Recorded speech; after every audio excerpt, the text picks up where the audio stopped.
The United Nations is slamming Israel for advancing effective annexation of the West Bank as attacks from Gaza sending arson balloons into Israeli territory resume. Lawmakers and residents in El Paso and Ohio are renewing calls that they don't want President Trump to visit, saying he's partly to blame in the wake of two mass shootings in the US, leaving 31 people dead.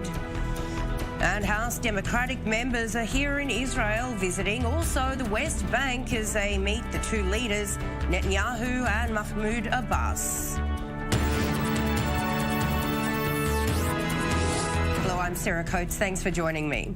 We begin here in the region where the United Nations Special Envoy for Middle East Peace, Nikolai Mladenov, is slamming Israel after thousands of settlement homes were approved outside of Israel in the West Bank, all at various stages in the approval process. Mladenov releasing a statement saying that Israel's plan to expand settlements is a flagrant violation of international law, adding, by advancing the effective annexation of the West Bank, it undermines chances for establishing a Palestinian state based on relevant UN resolutions as part of a negotiated two-state solution, calling on Israel to immediately and completely cease expansion of settlements in the territories.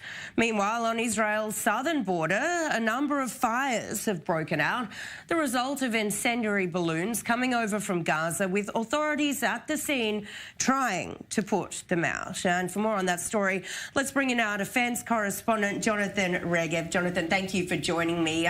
We understand that Israel and Hamas have sort of an unwritten agreement, regarding the tensions on the southern border there, but clearly that is not encapsulating these incendiary balloons and kites. Yes, this seems to be the case because only today we've seen two fires starting at the Gaza border area, probably due to incendiary kites and balloons coming from the Gaza Strip. Israel insisted that whatever agreement there is with Hamas, it should include those incendiary kites and balloons. Yes, they do not cause casualties, they do not injure anybody, they do not kill anybody, but first they have the ability to do it, and second, they inflict a very big damage to the agricultural fields on the Israeli side of the border. That is why it is very important for Israel to make sure this stops. It has certainly decreased if we compare this summer to the previous summer, but still these things are happening. As we've said, only today two fires originating probably from these balloons, and this is something that Israel will have to carefully think how to react to. On one side, Israel does not want to escalate things there on the border, clearly with just 6 weeks left until elections. On the other hand, this is something that Israel cannot afford to take for a long time. Certainly, and I understand a number of activists have been more than voicing their dismay regarding the situation on the southern border. Tell me a little bit more about that. Exactly. This happened today here in Tel Aviv. Various activists were very frustrated with the Israeli policy towards Gaza, changed some of the names of the streets here in the city, some of the main boulevards. They changed the names to show their discomfort with everything happening there on the Gaza Strip. And I-24 News' Sandra Guzel-Bahar has the story. Have you ever been to Tel Aviv? Remember the iconic Hamas Street? What about the bustling Yasser Arafat Boulevard? It's normal if you don't. These streets don't exist, or didn't, until Wednesday morning. That's when Tel Aviv residents woke up to brand new street names, an apparent protest by activists from the Israeli Victory Project to highlight what they call the Israeli government's weak policy against Palestinian terror.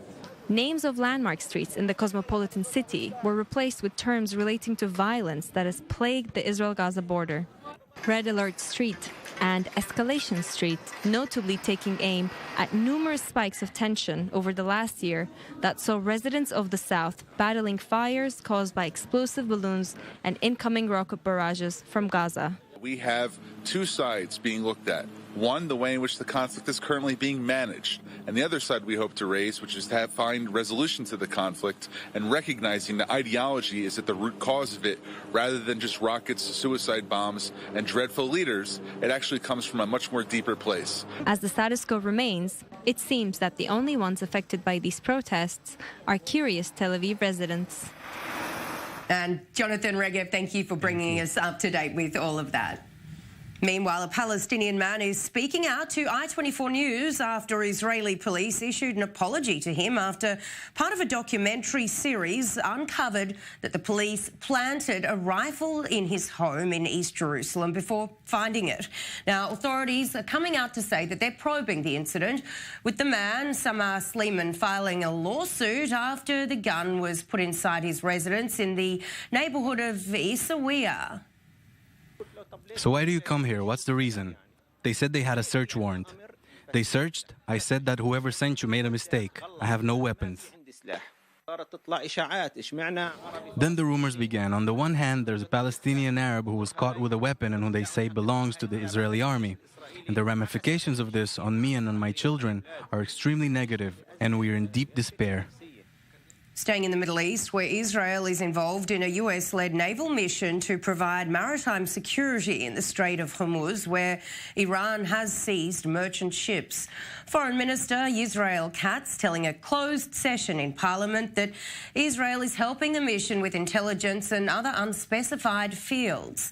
Israel's Ynet news site is reporting that Katz told a committee that he's instructed his ministry to include Israel in the mission after a recent visit to Abu Dhabi, during which officials had discussed the Iranian threat. Our defence correspondent Daniel Semach has more. Well, this was long speculated that Israel would aid in some way or another when it comes to the current situation and tensions in the Persian Gulf. And now, indeed, we're hearing confirmation from the Foreign Minister, Yisrael Katz, in the Committee of Foreign Affairs and Defense, a committee that is keenly aware with the Iranian threat. Now, it's also important here to mention that Israeli security experts have long acknowledged that Israel aids when it comes to the Iranian threat, not only in the Persian Gulf, but also in thwarted plots by the Iranians in Europe. We're seeing a similar dynamic happening here. What the foreign minister wouldn't acknowledge, still being speculated though, is whether or not Israel will provide actual vessels, naval vessels, that will make their way to the Persian Gulf, a measure that has been supported for now by the UK and has been alluded to by the Australians. Daniel Semach, I-24 News. Meanwhile, Iranian President Hassan Rouhani and his French counterpart Emmanuel Macron have spoken on the phone again, focusing on US sanctions and Iran. The pair reportedly discussing ways to reduce heightened tensions over the last few weeks after the US imposed sanctions on Foreign Minister Mohammad Javad Zarif last week, arguing that he is an apologist for the actions of the Islamic Republic.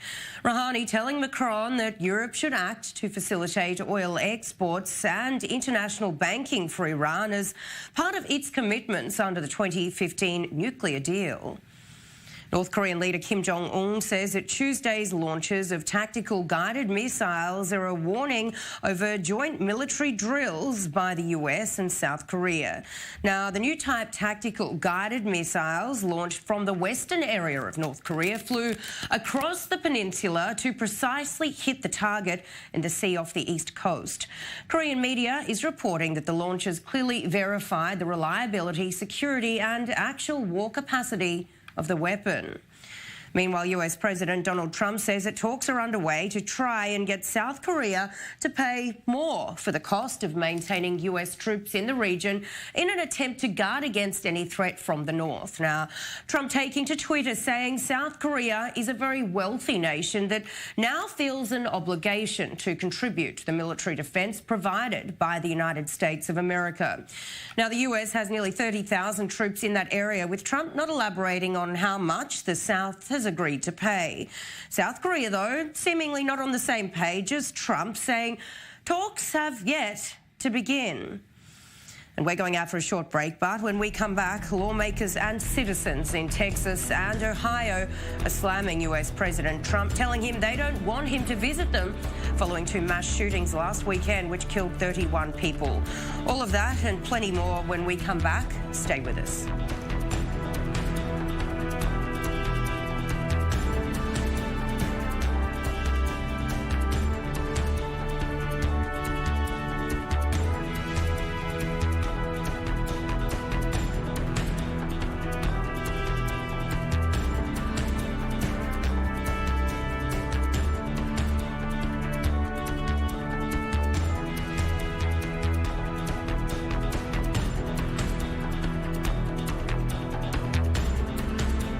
Our world is moving so fast. The internet, social media, blogger spin, and opinion.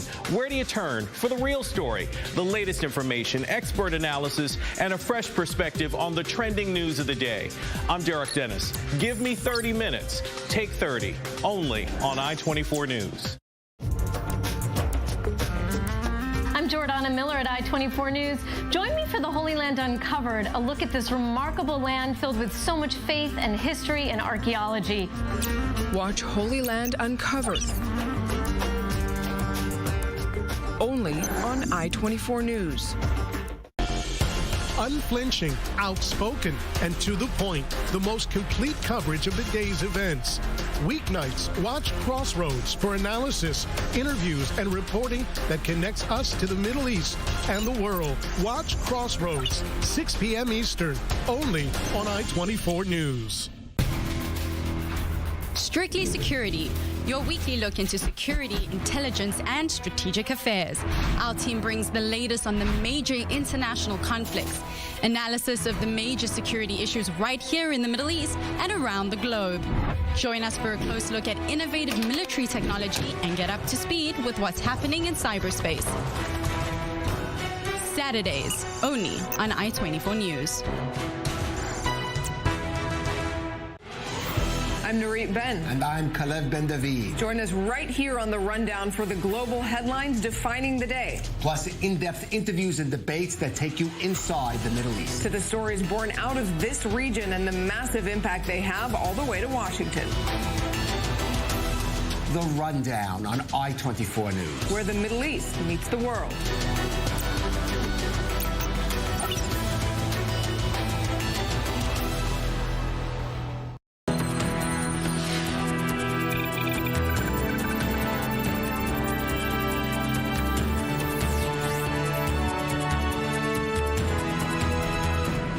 Welcome back. Let's now go to the US, where President Donald Trump is today in El Paso and Ohio, where he's just landing to visit the communities which have been left in shock following 2 mass shootings, which left 31 people dead. Now, many, though, are telling Trump to stay away, with people pointing the finger at his anti-immigrant rhetoric, which they say mirrors the language used in the shooter's manifesto. Now, overnight, Trump attacked 2020 candidate Beto O'Rourke, telling him to be quiet after O'Rourke came out to say that his racist rhetoric was responsible for the Walmart massacre. In response, O'Rourke saying that 22 people in my hometown are dead after an act of terror inspired by your racism. El Paso will not be quiet, and neither will I. Trump speaking to reporters as he left Washington. No, I don't think my rhetoric has at all. I think my rhetoric is a very, it brings people together. Any group of hate, whether it's white supremacy, whether it's any other kind of supremacy, whether it's Antifa, whether it's any group of hate, I am very concerned about it, and I'll do something about it. Don't let him come here. That's what I've been hearing all day. The words that he has used to describe Hispanics and immigrants have fueled a lot of that hatred and that bigotry and have inspired some violence. Let's go now to our correspondent, Andy Rosegian, who is standing by there in El Paso, Texas. Andy, thank you for joining me. We know that the president is on his way there to Texas. Tell me, what are you hearing from people there regarding this visit? We have heard a number of lawmakers and other citizens coming out to say, stay away, we don't want you. A lot of that, actually. And right now we're at a demonstration that's about to get underway in about an hour or so. And this is officially billed as a demonstration against white supremacy and for the victims of the shooting. But everybody knows, unofficially, it is an anti-Trump demonstration. It's all happening a couple hours before he actually arrives. Earlier today, we talked with the mayor of El Paso. He's a Republican, like President Trump, and he is exasperated. He says he gets it, this feeling against Trump and his visit here. But he says that President Trump should make this visit because this is what presidents do. Here's that mayor.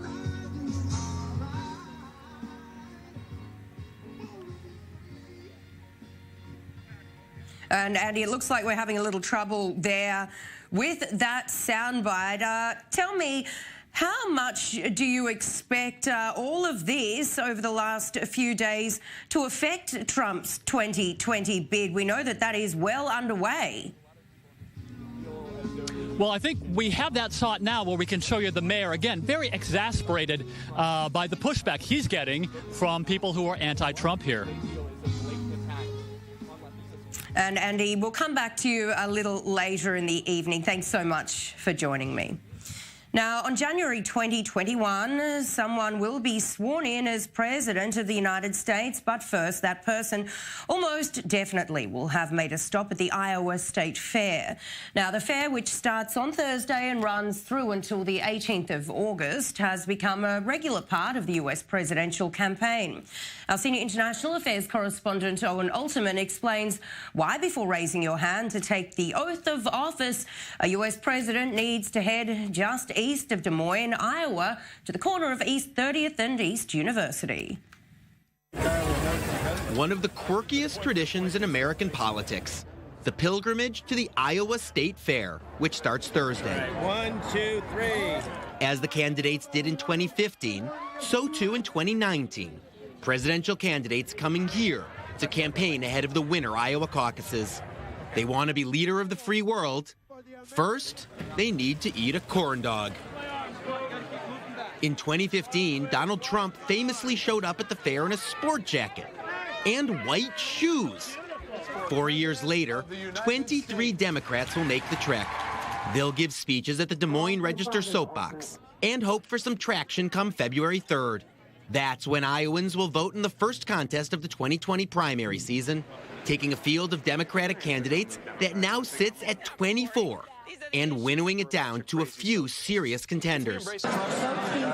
Because Iowans go first, they have more impact than voters in New York or California. Essentially, a focus group that helps to pick presidents. Come Thursday, Iowans will be able to meet the candidates for U.S. president in the best Iowa tradition. Meanwhile, a group of 41 Democrats are here in Israel, also visiting the West Bank as they seek to understand the issues which are critical to the relationship between Israel and the United States, along with international security. House Majority Leader Steny Hoyer saying seeing the region firsthand and meeting with key Israeli and Palestinian leaders gives members insights into a region that's vital both to our own national interests and to global security. And for more on this story, let's bring in our correspondent, Jordana Miller. Jordana, this was a pre-scheduled trip, but it really does come at a sensitive time when Republicans and the president are attacking the party's position on Israel. Tell me more about that. Absolutely, Sarah. This trip could not have happened at a more kind of sensitive time than this. Just last month, the president and other high-level Republicans going on the attack against the Democratic Party, primarily because of comments coming out of that far-left progressive wing, comments by Representative of Minnesota, Ilhan Omar, or Rashid Tlaib from Michigan, the first Palestinian to serve in the U.S. Congress.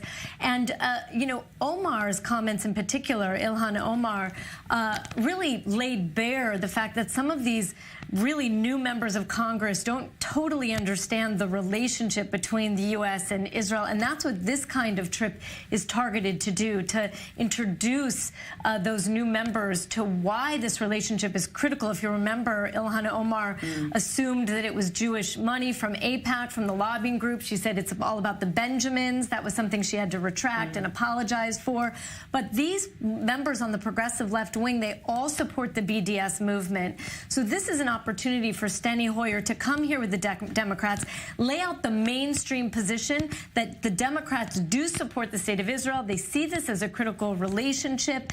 And, of course, that they also back the two-state solution. Today, we saw those Democrats traveling to Ramallah. They met with the Palestinian president, with Palestinian businessmen, and then they came to Jerusalem to meet with the Israeli Prime Minister Benjamin Netanyahu. And, Jordana, the freshman House Democrats from the progressive wing, I understand, are not on this trip. When can we expect them to make a trip here to Israel? Right. So this trip feels like the calm before the storm, because the trip that really is going to garner a lot of attention is going to be the trip that Ilhan Omar, Rashid Tlaib, and Alexandria Ocasio-Cortez, those progressives are vowing to come on a trip on their own. This trip that Steny Hoyer is leading is connected to AIPAC, the pro-lobbying group. It's an educational group that's linked to it. And these progressive Democrats say they will come on a different kind of trip because they, it seems, want to spend more time as well in the Palestinian territories, and they have a more critical stance on the Israeli government's policies towards the Palestinians. Certainly will be interesting to see how it all winds up. Jordana Miller, thank you so much. Thanks, Sarah.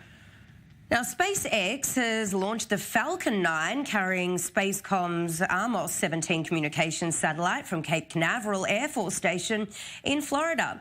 Our Jacqueline Wiener has the story. A major achievement for Israeli innovation, SpaceX successfully launched communications satellite Amos 17 into the orbit. The $250 million satellite, developed by Israeli company Spacecom, will provide broadcast, broadband, and high-speed data services across Africa. The launch went smoothly despite being delayed for 2 days over a suspected defective valve. Israeli President Reuven Rivlin congratulated Spacecom and SpaceX for their achievement.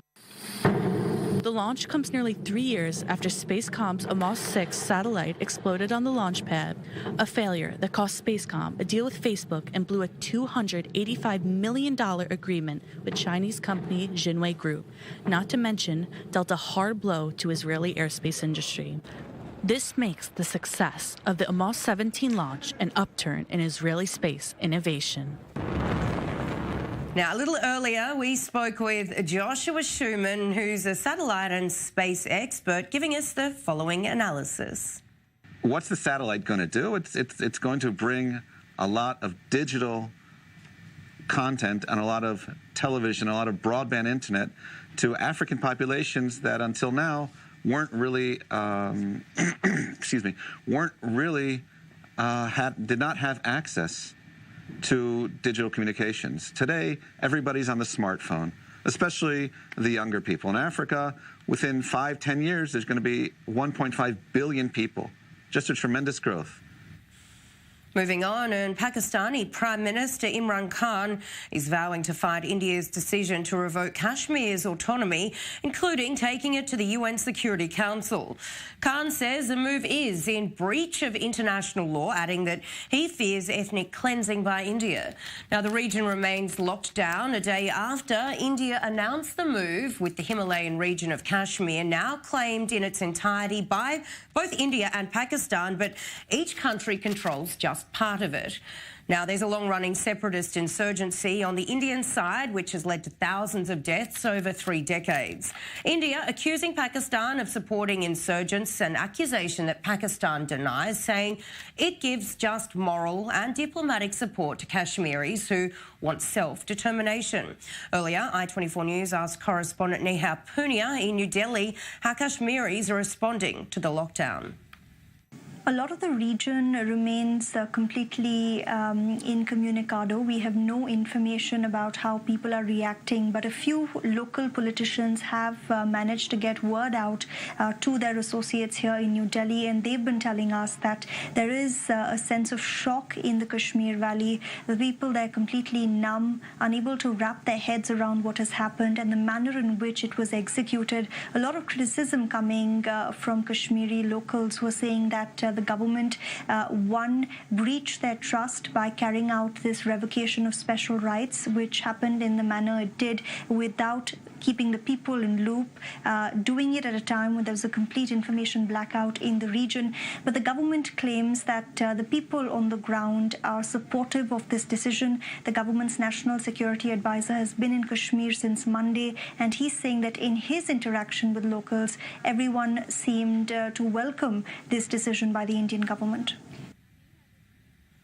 Israel's National Library has revealed the very last collection of Franz Kafka's writing after a decade-long legal battle. Yotam Confino has the story. 10 years, that's it. A treasure of writings is set to be made public. The author, Franz Kafka, one of the most influential writers of the 20th century. The big deal is that finally we can really say that a leading figure, or in fact 2 leading figures of the Prague cultural scene of the early 20th century, which happened almost completely in German, ironically, are able to present these items to the interested audience worldwide. Although Kafka died almost 100 years ago, Israel's National Library won the legal rights to his literary estate in 2016. The National Library has since been collecting the Jewish author's papers from sites in Germany, Israel, and most recently, a Swiss bank. In addition to writing novels now considered literary classics, Kafka wrote hundreds of letters to family members. Among the papers revealed by Israel's National Library was a notebook, which will likely interest historians. Franz Kafka was really an ardent student of the Hebrew language for years and years, in fact the last 7 years of his lifetime. And among the items we found in the bank vaults, there's also one Hebrew exercise book. With the last collection set to be revealed to the public and soon to be digitalized and available online, Kafka scholars will find accessing the papers will no longer be a trial. And that is all we have time for this edition. I'm Sarah Coates. Thanks for watching.